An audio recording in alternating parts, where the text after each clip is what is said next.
Morning बच्चों। आगे हम पढ़ाने के लिए जा रहे हैं। परिवार और समाज पढ़ा रहे थे।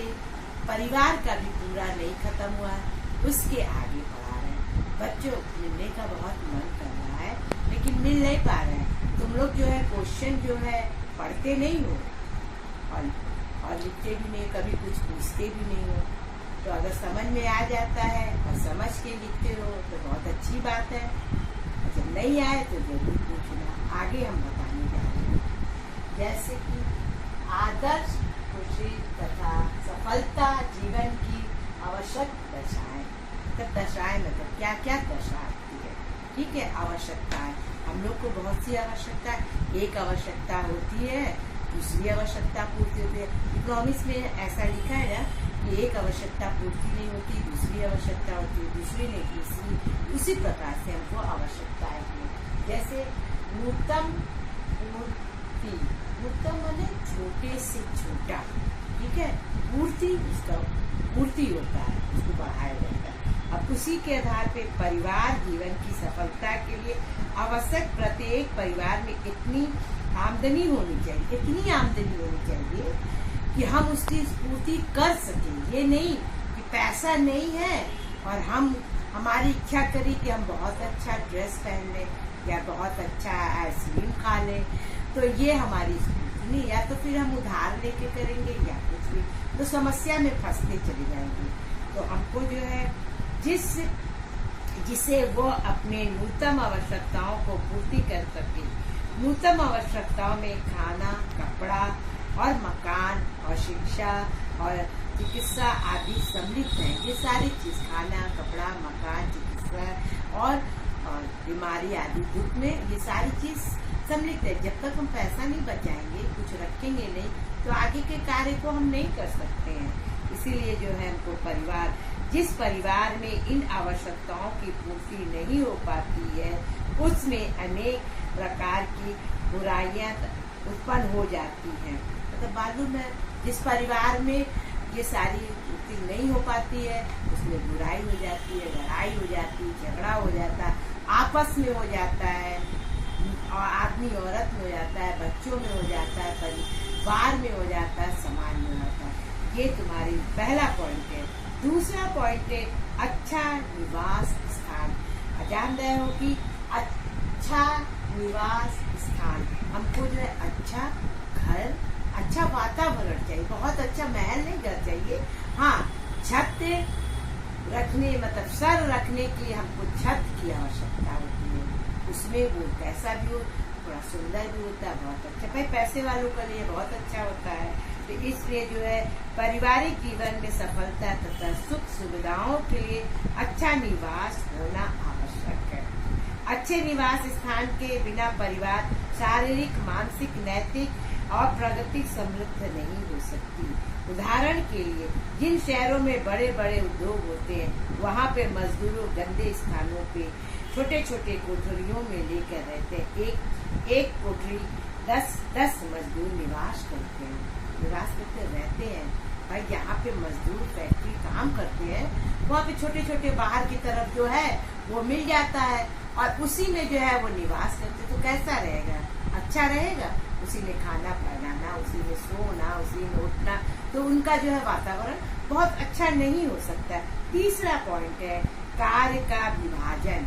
हम लोग जितने सदस्य हैं, अगर हम लोग कार्य का विभाजन कर ले कि ऐसे कार्य करना है तो ठीक है, उसी प्रकार से पैसे का भी विभाजन होता है। परिवार के सदस्य की सुख, शांति, प्रगति के लिए आवश्यक कि उसके बीच का श्रम विभाजन हो, और यदि श्रम विभाजन नहीं होता है तो परिवार के सदस्य अपना अपना कार्य ठीक प्रकार से नहीं करते हैं। हमने बताया था नहीं करते हैं। और परिवार के एक व्यक्ति काम करने वाला और घर के अनेक व्यक्ति बैठ के खाने वाले, तो ऐसे परिवार में असफलता और मन मुटाव हो जाता है। ठीक है, आपको मालूम है अगर एक आदमी काम करे और 3-4 आदमी बैठ के खाए तो कैसा होगा? नहीं हो पाएगा। जब तक हम लोग सब लोग मिल के नहीं काम करेंगे।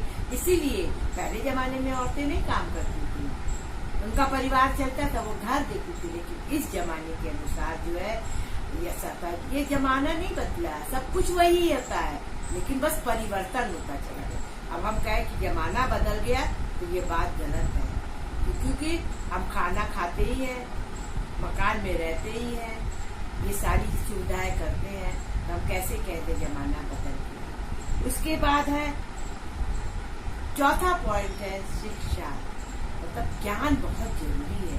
बिना ज्ञान के हम कोई कार्य नहीं कर सकते हैं। भाई जब हमको ज्ञान रहेगा तभी ना हम परिवार को चला सकते हैं।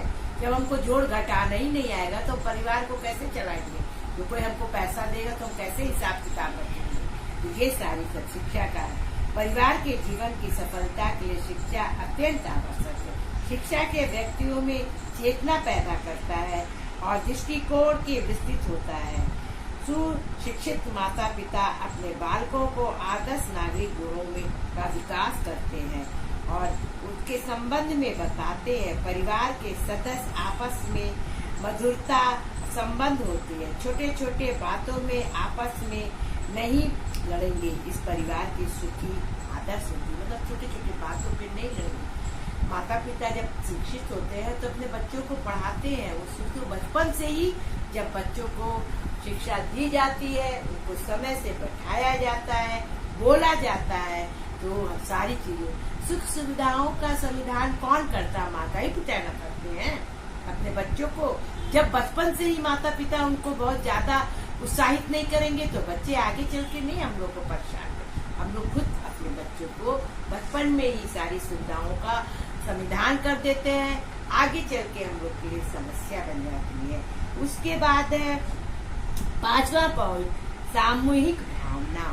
सामूहिक भावना बहुत जरूरी है और इसके लिए जो है आदर्श परिवार का निर्माण के लिए परिवार के सदस्य सामूहिक भावना होनी चाहिए। प्रत्येक व्यक्ति को परिवार की उन्नति तथा कल्याण के लिए अपने स्वार्थ को त्याग देना चाहिए। स्वार्थ को त्याग देना चाहिए। सारा स्वार्थ त्याग कौन करता? माता ही तो करती है। बच्चे और पिता क्या करते हैं? नहीं, उनकी जरूरत की चीज पहले पूरी कर दी जाती है और सारा जो है त्याग माता लोग के ऊपर आ जाती है। और कोई भी पलट के नहीं देखता है कि उनकी माताओं को कितनी असुविधाएं हैं। तो ये सारी चीजों की जो है हमको परिवार के सदस्य के विचारों के संबंध में होता है और तभी परिवार का कल्याण हो जाता है। तभी हम परिवार का कल्याण कर सकते हैं जब हम लोग सबको मिला के चलाएंगे। उसके बाद जो है छठा पॉइंट है सहनशीलता तथा सहयोग की बात।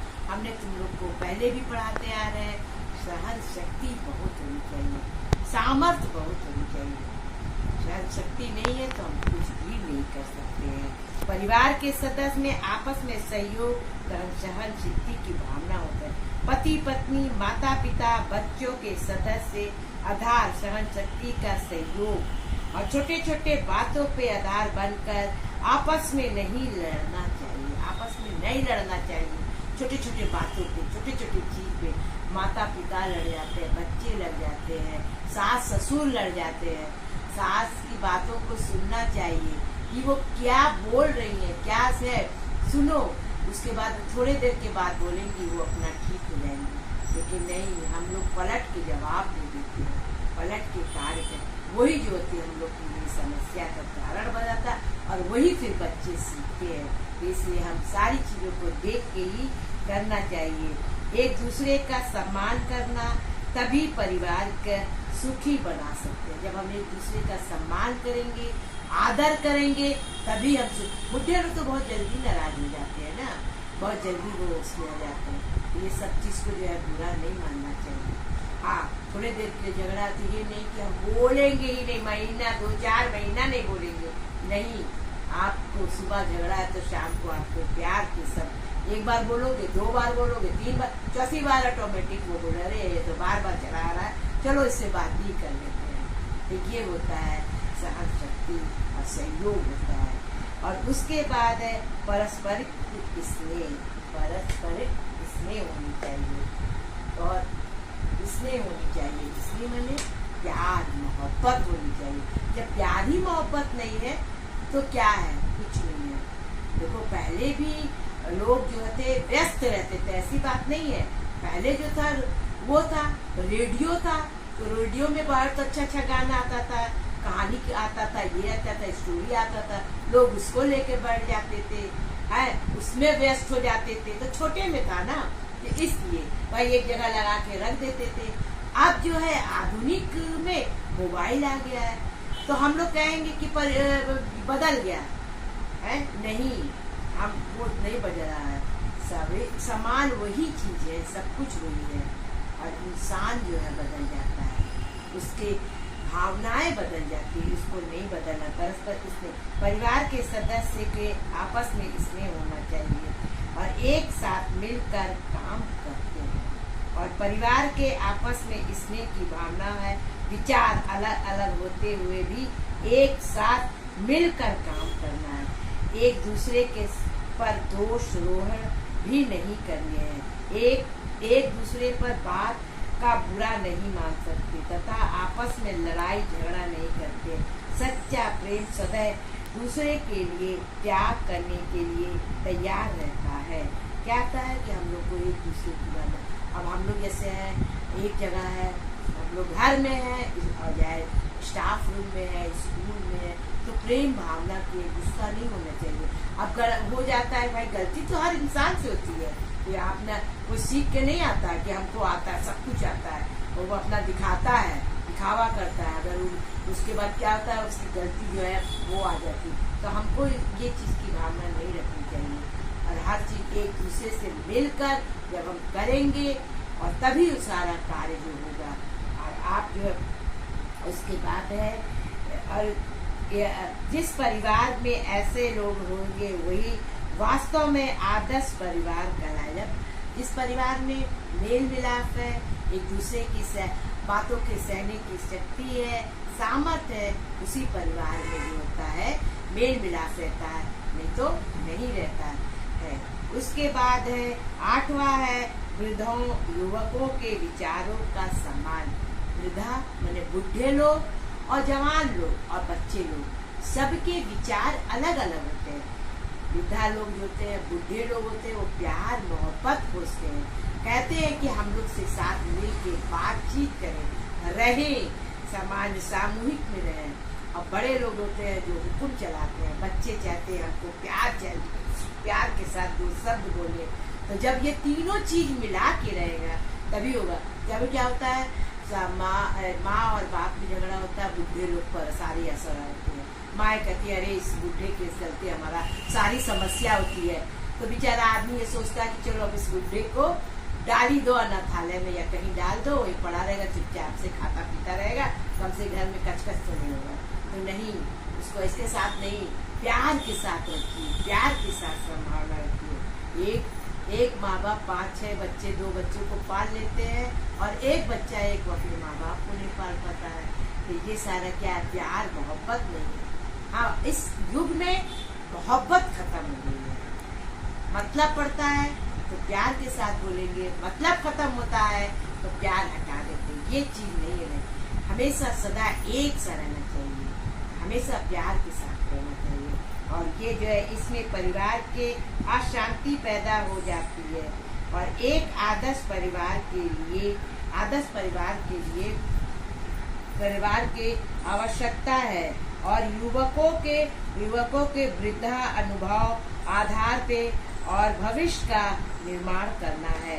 सबसे बड़ा तो बुढ़े को रहने से सबसे बड़ा तो ये होता है कि हम जब कभी माता पिता या बच्चे घूमने के लिए जाते हैं तो ताला लगाने की आवश्यकता नहीं पड़ती है, क्योंकि वो घर को रखाते हैं। और जब बुढ़े लोग नहीं रहते तो क्या होता है, घर का ताला लगाना पड़ता, हर घर में ताला लगाना, ये करना वो करना। तो ये तो सबसे बड़ी चौकीदारी का हो रहता है। तो हमको जो है प्यार के साथ रहना चाहिए, मोहब्बत के साथ। और उसके बाद 9वां पॉइंट है छोटा परिवार। छोटा परिवार आदर्श माना जाता है, और बड़े परिवार में आपस में प्रेम का अभाव होता है। ठीक है, छोटा परिवार ठीक है, आदमी अब चाहता है कि 1 और 2, 4 लोग के परिवार में। तो जानते हो कभी कभी क्या होता है, मुसीबत जब बढ़ जाती है ना, तो एक आदमी कैसे संभालेगा। भाई एक आदमी दौड़ के जाएगा, फिर घर का काम पे, औरतें तो दौड़ दौड़ के नहीं जाएंगी, लड़कियां दौड़ दौड़ के नहीं जाएंगी। तो ये आपकी भावना में है भाई कम खर्चे में हो जाएगा। नहीं, हमको तो ये लगता है छोटे परिवार में ज्यादा ही खर्चा है और बड़े परिवार में कम खर्चा मिलता है, क्योंकि हम लोग बड़े परिवार में से पले है ना। अब के बच्चों में छोटे परिवार है। हम लोग देखते थे कि सबके माँ बाप, सब बच्चे, उस जमाने के सारे बच्चे अच्छा पढ़ के अच्छे पोस्ट पे हो गए हैं। और इस समय के बच्चों को हर समय बोलना पड़ता है, बताना पड़ता है, ऐसे करो वैसे करो, ये करो वो करो, अच्छी चीजें चाहते हैं, अच्छा पढ़ाई के लिए मांग करते हैं छोटे परिवार में। और इसके बाद उसकी शिक्षा का प्रबंध करना तथा उन्हें रोजगार दिलाना एक और विकट समस्या हो जाती है। छोटे परिवार का निर्माण के लिए एक सरकार ने परिवार नियोजन का कार्य कर दिया। परिवार नियोजन तो नसबंदी का कार्य कर दिया भाई, है कि भाई छोटा परिवार है तो छोटा परिवार तो हमको मतलब बहुत ज्यादा ये नहीं लगता है। बड़े परिवार में बहुत अच्छा शांति, हम एक नहीं बोलता तो दूसरा बोलता, दूसरा नहीं बोलता तो तीसरा बोलता है, पर बोलते हैं आपस में, एक दूसरे में बातचीत करते हैं। ये सबसे बड़ा परिवार का शांति पूर्वक ये रहता है। उसके बाद आदर्श गृहिणी। आदर्श गृहिणी किसको बोला गया? हम लोग को बोला गया, औरतों को बोला गया है। आदर्श गृहिणी होनी चाहिए। ये नहीं कि खाए पिए तैयार हो गए, सज धज लिए और उसके बाद जो है घर से कोई मतलब ही नहीं है, ये नहीं। एक आदर्श गृहिणी सुबह उठ के अपना सारा सुबह से लेके शाम तक का क्या योजना है उसके बारे में सोच के जो है उसका कार्य करना चाहिए, परिवार को मिला के रखना चाहिए। एक आदर्श गृहिणी का यही कार्य है। जैसे जिस परिवार में आदर्श गृहिणी होता है वो परिवार सुखी एवं सफलता माना जाता है। बहुत से लोग देखो उस घर में कितनी शांति, कितनी अच्छी है। अगर एक भी आदमी उसमें से अगर बोलता है, चिड़चिड़ाता है, तो फिर परिवार नहीं चल पाता। आदमी अगर चिड़चिड़ करता है तो औरत एक बार सुनेगी, 2 बार सुनेगी, तीसरी बार कभी नहीं सुनेगी, वो फिर अपना पलट के ही जवाब देगी।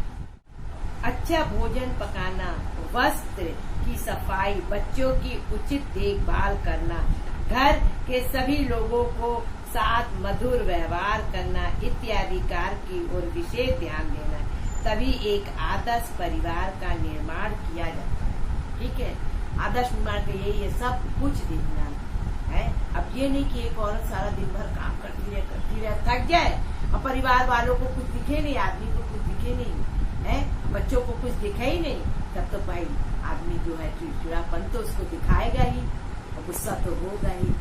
तो ये सब है, परिवार को मिला के चले। अब उसके बाद 11वां पॉइंट है परिवार के प्रमुख निष्कर्ष होना।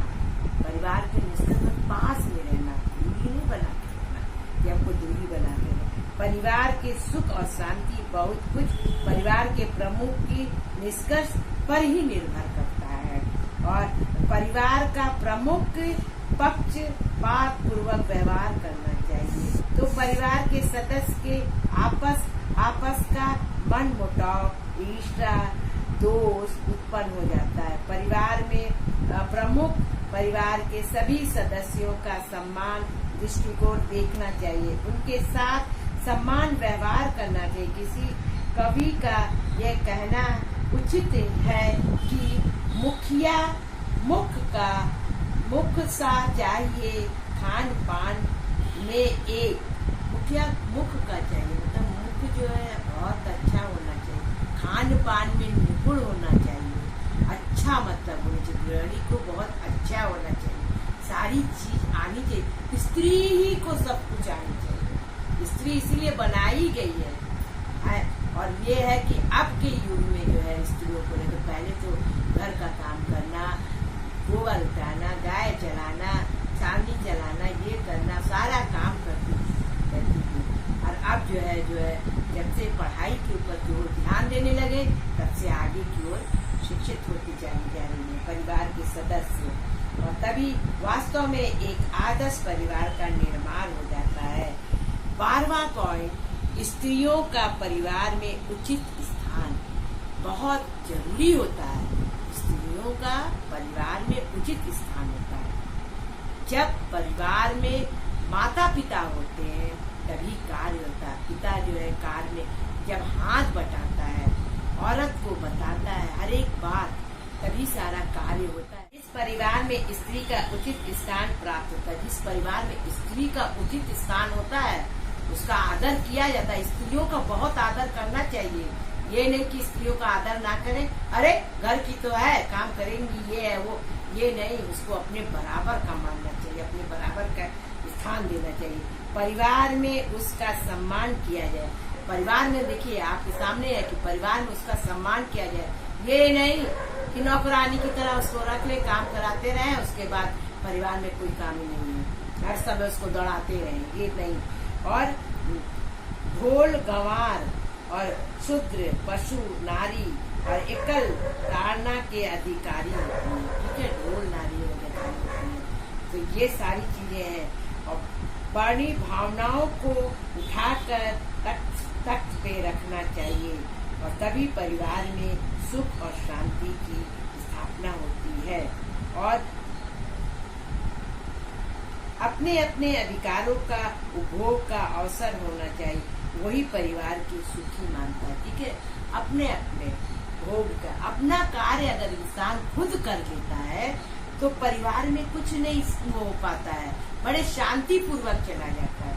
अब ये नहीं कि औरत के ऊपर ही सब कुछ छोड़ देते हैं कि तुम हर एक काम तुम ही करोगी, टाइम से खाना भी दो, टाइम से वो भी करो, टाइम से कपड़ा भी दो, टाइम से प्रेस भी करके दो, टाइम से और खाने के साथ पानी दो, ये दो, सब कुछ। ये नहीं होता है कि अपने हाथ से पानी रख ले, अपने आप से सारा जो सामान की आवश्यकता वो रख ले, तो खाना निकाल कर तो आराम से सारे लोग मिल के बात व्यवहार करके तभी घर में सुख और शांति होता है।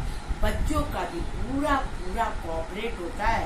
ये नहीं मम्मी तुम पानी ले आओ जरा एक गिलास, मम्मी मेरा खाने का प्लेट उठा ले जाओ, ये शर्म की बात है। चाहे लड़के हो या लड़कियां, अपने आप से स्वयं काम करना चाहिए। ये है ना भारतीय नारी को कि बड़े आदर के साथ पति को भी और बच्चों को भी जो है लड़कों को बड़े लाड प्यार से रखती है। भाई उनका प्लेट भी उठाएंगी, उनका कपड़ा भी धोएंगी, उनका और बाद में कहेंगे कि सब कुछ भाई तबीयत खराब है।